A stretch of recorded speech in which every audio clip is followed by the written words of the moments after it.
Coming to you from the Lydia Media Studios in the heart of Lewiston, Auburn, it's Lydia's Lunch Bunch, LA's afternoon morning show with Mark and Pam. We're covering news and events in the greater LA area and talking to the people making a difference in our community. Feel free to share your comments, questions, or suggestions via email at podcast@lydiamediallc.com. Today's show is brought to you by Ruper's Beverage and Redemption. When it comes to beer, wine, and spirits, don't botch it. Squatch it. At 4 locations in Lewiston, Auburn, and Oxford. Learn more at rupersbeverage.com. And remember, the party starts at Ruper's. We have the pleasure of being joined in studio today by an independent insurance agent for Coveside Healthcare Coverage Options, Miranda Curtis. How are you? I'm doing well. How about yourself? Excellent. Thank you for joining us today for your very first podcast. Yes, thank you for having me. All right, we're making history. Making history. We're going to talk to Miranda all about healthcare coverage options coming up here in just a bit. But before we do, let's take a look at some headlines for Tuesday, June 23rd. This week, the Auburn Police Department will be using the Edward Little High School facility for law enforcement training. Residents will see police and other emergency vehicles and personnel around the school campus during this training. There is no cause for concern. All activities scheduled at the school will continue as planned. 3 first responders from Turner Fire Rescue assisted in delivering a baby in the Food City parking lot on Route 4 last week. Emergency medical technicians Chris Bellafleur and Sean Connolly arrived on the scene at 2:30 a.m. as a man was driving his wife, who was in labor, to a Lewiston hospital. Their baby girl had other plans. Turner firefighter Camden Pack assisted in the transport of the baby and her parents to the hospital. That'll be a story to tell. Yeah, 3 young guys, too. Look like they're all probably in their mid-20s or so. The 11th annual Great Falls Brewfest is happening this Saturday at Samard Payne Memorial Park in Lewiston. The event will feature craft breweries, cideries, hard seltzer makers, and non-alcoholic breweries from across New England and beyond. Plus a live DJ, cornhole, axe throwing, puppy adoptions, food trucks, and more. For more information, visit baxterbrewing.com. I might go just for the puppy adoptions. Oh, I think you're going to go for more than the puppy adoptions. Probably. Come on, Pam. I'm not leaving with a puppy. Neither is my wife. We've been talking about it for weeks. I need to prepare her. She's going to come home with a puppy. You can do all the pets, but we're not signing any papers. And the Public Theater in Lewiston will hold auditions for non-equity actors on Monday from 4 to 7 p.m. at the theater located at 31 Maple Street. For more information, visit thepublictheater.org. Now it's time for the weather. Rain or shine, it's all okay. Grab your uke and start the day. You don't need perfect skies above. Hey, just a song and a little love. The skies were not so perfect this morning. Rain gives way to cloudy skies this afternoon. We'll have a high of 70 and a low of 58. A cloudy start tomorrow before sunshine breaks through later in the morning. High of 76 and a low of 58. Mostly cloudy with some evening showers on Thursday with highs approaching 80. In sports, the Red Sox took a 2-0 lead into the bottom of the 9th inning and lost. Of course. 3-2 to the Colorado Rockies. Yeah, they suddenly remembered who they were. They're like, wait a minute. What are we doing? It's getting late in this game and we have a lead. We can't have that. They'll play again tonight at 8:30 in Denver. Former Bruins forward, captain, Stanley Cup winner, and 6-time Selke Trophy winner, Patrice Bergeron was elected to the Hockey Hall of Fame in his first year of eligibility. To the surprise of no one. That is your news, weather, and sports. And right now it's time for the podcast segment that is sweeping the Twin Cities. It's time for famous people birthdays. They're famous. It's their birthdays. It's famous people birthdays. It's famous people birthdays. Let's take a look at FPBs for June the 23rd, shall we? Sure, they don't see a lot of highlights here. Yeah, we got a trio. That's enough for an FPB, I think. Singer-songwriter Jason Mraz, 49 years old today. He rose to prominence with the release of his debut studio album, Waiting for My Rocket to Come, in 2002, which included the hit single, The Remedy, that peaked at number 15 on the Billboard Hot 100. In 2023, he competed as a contestant on season 32 of Dancing with the Stars. I didn't know that. And was the runner-up. All right. A decent What was showing. his debut studio album again? Waiting for My Rocket to Come. That's a weird name for an album. Sorry. All right, Pam, taking the show into the gutter. All right. I couldn't have been the only one to think that. Maybe he had a toy rocket as a kid, and it blasted off into the sky, and he couldn't find it, and he kept waiting for it to come down. Okay. Perhaps. Yeah, totally. All right. All right, I'm leaving. Let's move right along.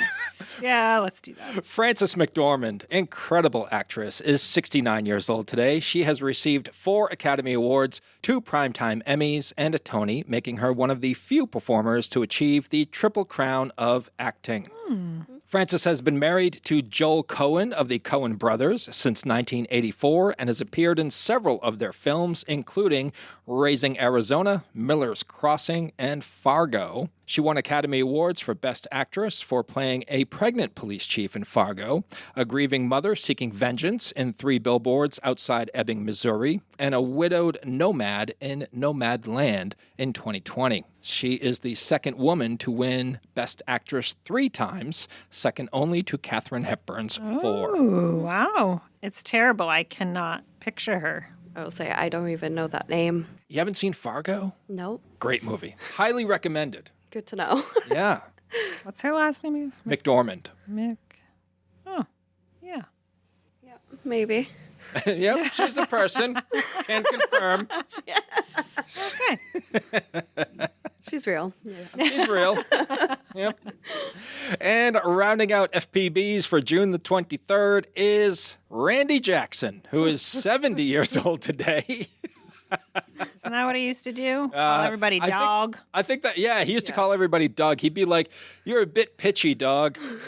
Randy was a judge on American Idol from 2002 to 2013, and he also played bass for Journey. What? Yes, he was rehired as the bassist for Journey in 2020. He previously filled the role on their 1986 album, Raised on Radio. All right. Wow. Yeah, Look at him. I think every episode of American Idol. That was his favorite word. Bit pitchy, dog. He was one of the nicer judges. Yeah, he was one of the nicer ones, and he would remind everyone that he was in Journey. Yep. He turned back to the audience. "Hey, did you guys know I was in Journey?" In case you forgot or didn't know, I'm reminding you. Those are your FPBs. Now it's time for some OTDs. It happened on this day. It happened on this day. It happened on this day. Miranda, you look like you were in pain while you were listening to that. Nope, I was good. I'm fine. It's usually the reaction we get. I have 4 kids, so I'm used to. Oh, okay. I mean, I'm no Jason Mraz. Or Randy Jackson. Or Randy Jackson. I am a bit pitchy. 17 years ago in 2009, the great Ed McMahon died at the age of 86. Oh, Star Search. Johnny Carson's sidekick for decades and decades. Yeah. I know him from Star Search. Okay. 20 years ago in 2006, Aaron Spelling, who was responsible for such shows as Charlie's Angels, Starsky and Hutch, The Love Boat, Fantasy Island, Melrose Place, and Beverly Hills 90210, died after having a stroke at age 83. And I believe his daughter was in Beverly Hills 90210. She was, right? Tori. Tori, yes. Yes. 37 years ago in 1989, Tim Burton's Batman was released, starring Michael Keaton. And I think we've discussed we like that Batman the best. That's the best Batman. Yeah, I agree. 39 years ago in 1987, the talent that is Tiffany began her famous shopping mall tour at the Bergen Mall in Paramus, New Jersey. They don't do that anymore. No, they're like malls barely exist anymore. Right. So maybe that's the way to bring them back. Let's have shopping mall tours. Yes. We need a Tiffany of 2026. No, just the original Tiffany. Bring her back. Okay. Let's see what happens. I think we're alone now. And 158 years ago in 1868, Wisconsin journalist and Senator Christopher Latham Scholes received a patent for a magical invention he called the typewriter. Magical. What would they think of the iPhone? Mystical, maybe? Pam, how did you learn how to type? Did you learn in high school? Yeah, I remember we had the box over our hands when we were typing in school. Yeah. Oh, so you couldn't class. see the keys? Yeah, so you couldn't look. Yeah. I still look at my keys. Same for you, Yeah, Miranda? I was the same in middle school. Yeah. I didn't take typing in school. And then I learned that typing is going to be a part of my life when I was in like my early 20s. And I got that CD-ROM back in the day with how my to type? Windows 95 or 98 computer. Yeah, Mavis Beacon teaches typing. And that's how I taught myself how to type. Huh. Yeah, those are your FPBs and OTDs for June the 23rd. Whether you want a sit-down meal or a grab-and-go, Pat's Pizza in Auburn offers delicious sandwiches, pasta, salads, and pizza at family-friendly prices. Pat's Pizza, serving the LA area since 1985. Open daily from 11 a.m. to 9 p.m. at 85 Center Street in Auburn. Online at patsauburn.com. Looking for a vehicle but don't love the car shopping experience? At K&R Auto Sales on Center Street in Auburn, Frankie Campbell is known as your friend in the car business. That means no pressure, honest conversations, and helping you find the right vehicle for your budget and your life. Stop by K&R Auto Sales today and see how easy buying a car can feel when you've got a friend on your side. And now we shift focus fully to our guest in studio, independent insurance agent for Coveside Healthcare Coverage Options, Miranda Curtis. And Miranda, let's start with this. What inspired you to pursue a career in insurance? So originally when I first started working, just in general, my work career, I started at TJ Maxx and I was a manager there. And I got to a point where I was just kind of getting repetitive. I didn't feel like I was learning, and I always wanted further knowledge, I guess. So I actually ended up hearing about a entry-level job at Cross Insurance, which is one of the bigger insurance companies in Maine. And so I ended up applying and getting the job. And so now, 10 years down the road, I haven't really enjoyed it because honestly, it's just a continuous education. Every single day is a new challenge or a new thing I'm learning. And I love to honestly help people. And I've been able to help people just with my job in general. Health insurance. Huh? Yeah, I know. It's not really the first thing that someone's like, oh, I'm going to go into health insurance. You know, it's definitely not that thing. So it definitely is something that fell into my lap and I kind of ran with it, I guess. What does being an independent agent mean, and how is it different from working for a single insurance company like Cross? Good question. Well, Cross is like similar to what I do now. It's just I work for a smaller business. So what an independent insurance broker does is kind of works as the middleman between their clients and the insurance carriers that are available to individuals. So the luxury of being an independent insurance agent is we're not, I wouldn't say loyal is the best word, but we're not stuck to one insurance carrier. We have multiple that we can offer people. So we're able to help our clients better in that way because if one carrier doesn't have a product that fits that person, then most likely another insurance carrier does. Okay. How does Coveside differ from Cross? Yeah, so basically when I was at Cross, what I did is actually handled small business employer benefits. So I did the health, life, dental for small businesses in Maine. So I was managing about 150, 200 clients there. Versus Coveside does not work with small businesses. What they do is work with individuals. So people specifically, just one person, not a group of people, basically. Okay. And what I do at Coveside is I help people that are transitioning into Medicare, so age 65 or retiring, helping them shop their Medicare options. And then people that say that are 1099 employees or self-employed or don't have access to employer coverage, I help them through the marketplace, so under 65 through coverme.gov. How many Medicare options are there now? Oh, geez. So realistically, there's two different paths that you can go in Medicare. When you sign up for Part A, Part B, you can either go down Medicare supplemental plans or Medicare Advantage plans. And I would say, ranging 15 to 30 different options or more, depending. But yeah, there's a lot of options out there. Why?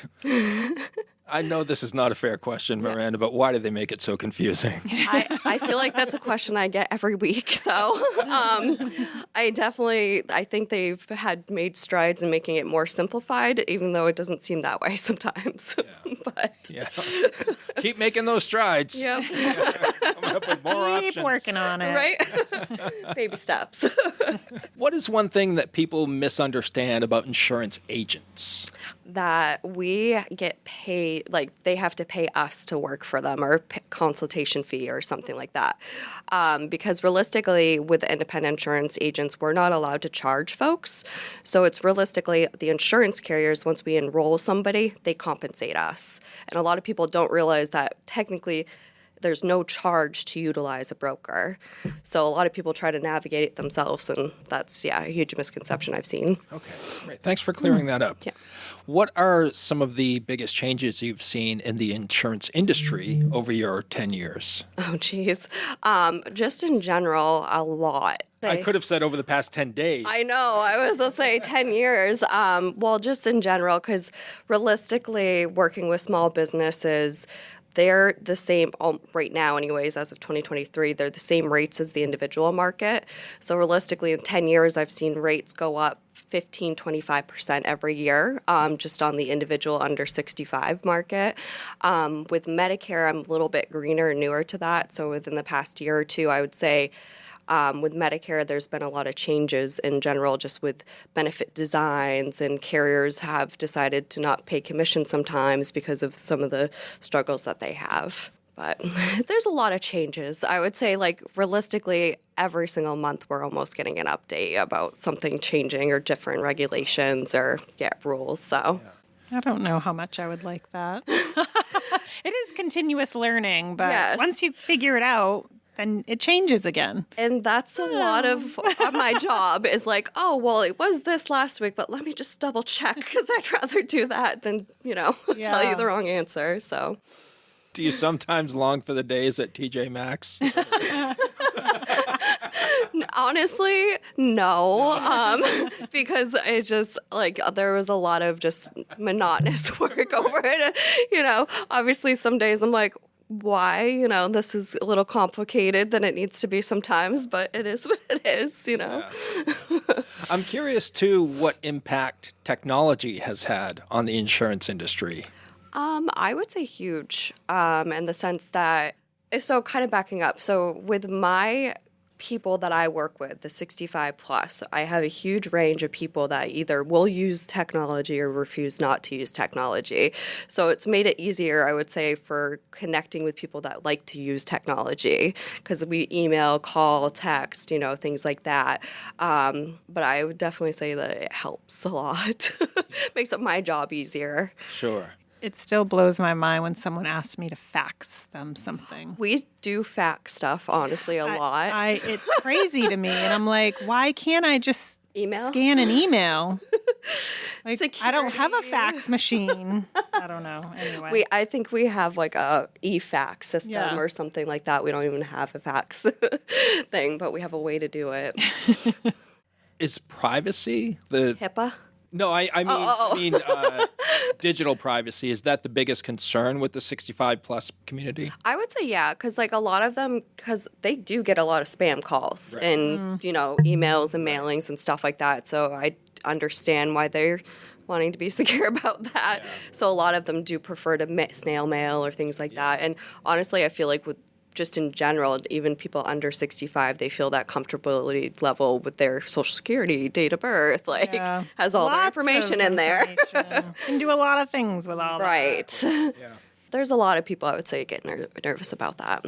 Yeah, and rightfully so. Yeah, no, absolutely. Yeah. There's a lot of scammers out there, unfortunately. Sure. Miranda, what are some of the biggest mistakes people make while shopping for insurance? I would say that they tend to listen to what their friends or families are doing and what they have done, which not necessarily is the worst thing, but not one shoe fits all with medical plans in general.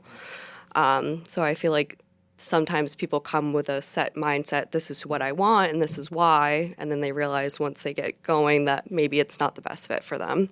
Where should they start? I mean, obviously, they should start with you. Right. Can you kind of take us through the process? Say I'm turning 65, right, which isn't that far away. I figured I'd beat Pam to it. and I come to you and say, Miranda, I'm ready for Medicare. What's that process like? Right. Good question. So about what we try to recommend is that people reach out to somebody 3 months prior to that age 65, because realistically what happens when someone turns 65, if they are moving to Medicare, because not everybody needs to move to Medicare at 65, but if let's say they do decide to move to Medicare at 65, they have to work with Social Security to get their Part A and Part B set up before we can even enroll them into a Medicare supplemental plan or a Medicare Advantage plan. So they have to start the basics there, the building blocks, and then we go in and figure out what they want to supplement their Medicare with. But that's pretty much what we do, is help them, guide them. Okay, you need to sign up for Part A and Part B. Maybe sometimes they don't, so we'll advise them not to hang tight until they want to move to Medicare. And then we'll sit with them and decide, okay, what is the better option for you? Medicare supplemental plans or Medicare Advantage plans? And then we'll roll them into that plan.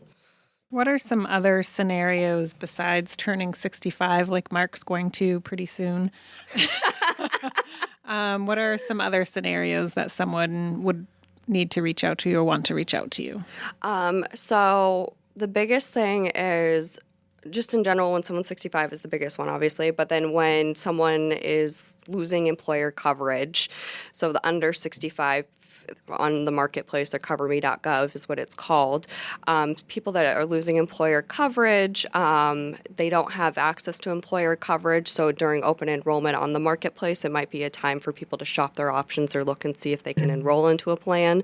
I do help individuals, so when one of the spouses in the family is turning 65 and they're the one who holds the health insurance, what I'll do is help the spouse and the children figure out what they should be having coverage while the older spouse is going on to Medicare, because they might not be able to keep the employer coverage now with them on Medicare. So those are some examples. Never even thought of that. Yeah. Yeah. Yeah. A lot of people 65, 70 years old might have kids that are still on their plans. Yeah. Are there other aspects of coverage that people tend to overlook? Well, I guess, too, the biggest thing is making sure that their providers are covered under the plan. Some people might just automatically assume that every insurance carrier works with all the major hospitals, which is not the case.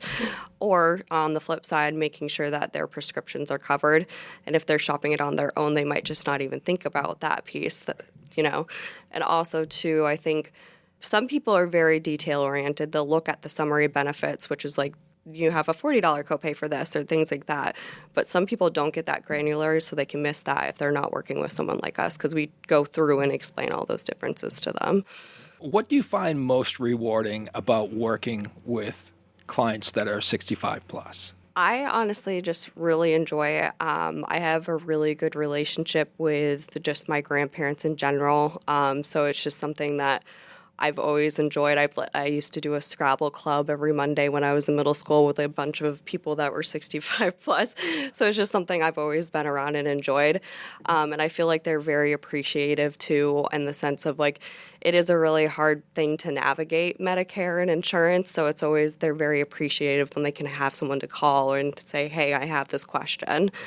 So it's really rewarding, honestly. And then I feel like too, sometimes like, once you get done with the meeting, they're like, thank you so much. This was so helpful. So, like, obviously, I do it every day. It's repetitive for me in a sense, but it's really not. But it's repetitive in that aspect. But then to them, it's like, oh, okay, thank you so much for taking that time. I appreciate it. Like, they appreciate your knowledge, too. Yeah. It's nice. Yeah, because like you said, you think about the details that maybe they're not really thinking of, because it seems like things should be automatic and overlapping and all of those things, when you know that that's not necessarily the case a lot of times. So for you to pay attention to those details, it's nice to know that those things are being cross-checked. Right. And I think, too, like, when I chose to go with Coveside.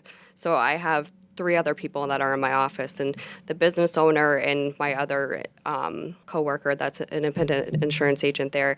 They're very holistic in the aspect, because some brokers won't even talk to people until they get Part A and Part B signed up for that. They don't want to talk to people. For us, what we want to do is make sure that it is the right time for them to sign up for those things, because sometimes there is a premium associated with that, and why have it if you don't need it? So some people don't know that either, because they just assume I'm 65, I got to sign up for Medicare now. Are there any online resources or other resources that you would recommend folks become familiar with before contacting you? Yeah, honestly, Medicare.gov. Medicare.gov has a lot of great information. It outlines what Part A covers, what Part B covers. Honestly, people can also put in their zip code, shop their plans in their area, so they can even know what Medicare Advantage plans are available to them. They can get familiar with some of that and put their prescriptions in there too. So it's a very useful website, and honestly, great resource that we use all the time. So I'm just poking around the websites. And then also Social Security is another one that I would highly recommend even the younger people to set up a Social Security account, because you can actually see what your Social Security earnings have been and at what you're going to get for benefit if you keep on making the same amount of money right now the way you are.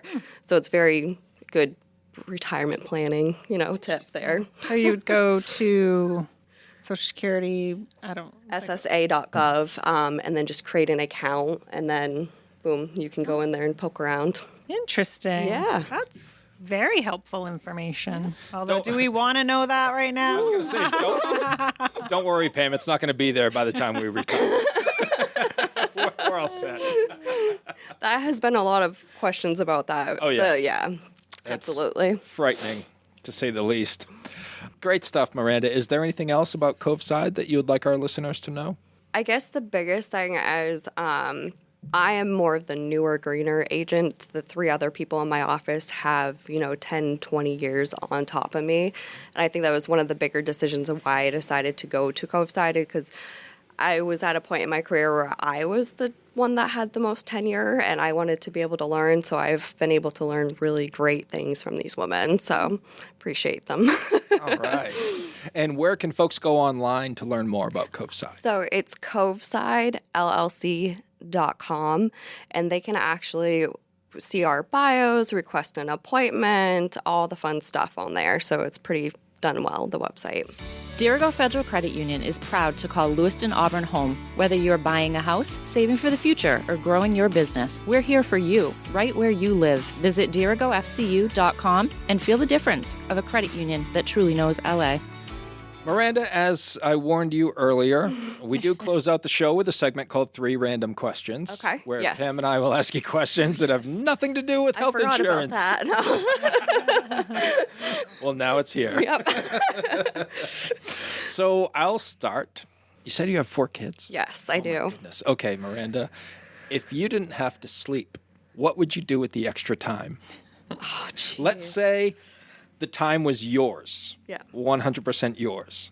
Oh, gosh. Right? There Imagine would that. be way too many things I would do. I definitely would try to just help other people more. Obviously, I try really hard as I can, but I would provide, I want to do more community work, and that obviously having 4 kids, it kind of makes it hard sometimes, so that I would be able to do more in that. And I do like to go adventuring, so I would probably travel. Whereabouts? We dig deep here, Miranda. Oh, no, I know. I definitely want to go out to Germany area, like just the UK area too, like just out Europe. Yeah. Europe. Sure. Italy, all that fun stuff. Italy's been a big one on this show, Pam. A lot of people want to go My to coworkers just went to Rome Really? for a trip that they won through. So they won an insurance carrier. So I was like, that's awesome. It's nice. I'm just trying to throw a bug into Pam's ear for an employee outing. Oh yeah, I think that's Yeah. feasible, right? In Italy. It's just a Close up weekend shop trip, for a few weeks. Go to Italy. No big deal. Yeah, no. Can't blame me for trying. I mean, I don't blame you at all. All right. If you could come back as an animal, what animal would you come back as? Any animal on the planet? Cheetah. Cheetah? Yep. Ooh, why is that? It's just one of my favorite animals, and it was because it's one of the fastest land animals. So I've always been obsessed with the cheetah girls, cheetahs. It's just an obsession of mine. All right. There we go. You like speed. Yes. Are you? I used to play softball, so I would okay. Yeah, my nickname was the Bomber. So Oh. yeah. I need to hear more about that. I want to learn about the Bomber. What school? Well, it was for the rec when I was younger. So I played for 4 years. Obviously, it wasn't when I was in high school and stuff, but it was when I was younger. And how did you get the nickname? Because I was very good at lofting the ball, not necessarily getting it where it needed to. So they called me the Bomber. I got better. That was I got better, but that nickname stuck with me. So That's awesome. All right. Final question for you. If you could attend any live performance or sporting event in history and have the best seats in the house, where are you going and why? probably going to get a lot of hate for this saying this, but at some point I would love to see the New York Yankees and the Red Sox play together, against each other. Because honestly. You're rooting for Both teams. Okay. What? How can you do that? Miranda, I'm confused. Yeah. I'm a baseball fan. So, I love baseball history, and I obviously came from New England, so I was born and raised a Red Sox fan, but then eventually I got into the whole, history of baseball, and Babe Ruth, Lou Gehrig, all of them. So it's just the New York Yankees have a really good history, too, which I know is not favorable up in this area. Mark's cringing. I'm sure. You're not the torn. only one I'm now. torn because I agree with her. It's the Yankees do have some great history. Well, which is pretty unique with the Medicare thing is Lou Gehrig disease is actually one of the very besides end renal stage, is one of the little slivers of people that get automatically pretty much eligible for Medicare because so it's pretty interesting, I guess, in that aspect. I love that you love baseball history. Yeah. Did you grow up with that? My mom was a sports fan, so we always watched it, but then I always liked to watch videos and I did a paper on Lou Gehrig in 6th grade. So I don't know. It's just I'm a history buff, a geek, I guess, in that aspect. Okay, so I need to dig a little deeper. Okay. You're going to see the Red Sox and the Yankees. Yep. Are you going to Fenway Park or are you going to Yankee Stadium? That doesn't matter to me, honestly. That does not matter. I would be fine with Fenway. Okay. Yeah, that's fine. There are no ties in baseball. Who would you like to win? It's more or less who do I know would win. No. Well, we're not talking about current day. I would like. We're talking about history. I would like a head-and-head, game, and we'll see. I can't say either or. I feel like I would want to see the best to win out of the two. You want to see a close game, and then whoever comes in at the end. Whoever's the best. You just want both teams to have fun. Yes. Right? Yes. Yes. Okay. Which hat are you wearing to the game? I have all kinds of Yankees hats, so I can already say that automatically would be a Yankees hat. All right, probably. this has been fun. That's where the podcast is going. All right, we're done here. See you later. I'm glad we ended on that note. Yes. It would have been a rough interview otherwise. Hopefully that doesn't take people from wanting to reach out. No. I'm not at all. All right. Miranda, it's been a pleasure. Thank you so much for joining us today. Yes, thank you so much for having me today. And congratulations on completing your very first podcast. Yes, thank you. I can check it off on my bucket list now. And letting people know that deep down, you are a Yankees fan. I know. Nothing wrong with that, except everything. Thanks to Ruper's Beverage and Redemption for sponsoring today's episode. And if you'd like to be part of the Lydia's Lunch Bunch advertising family, reach out to Pam Ashby via email at pam@lydiamediallc.com. Go Red Sox.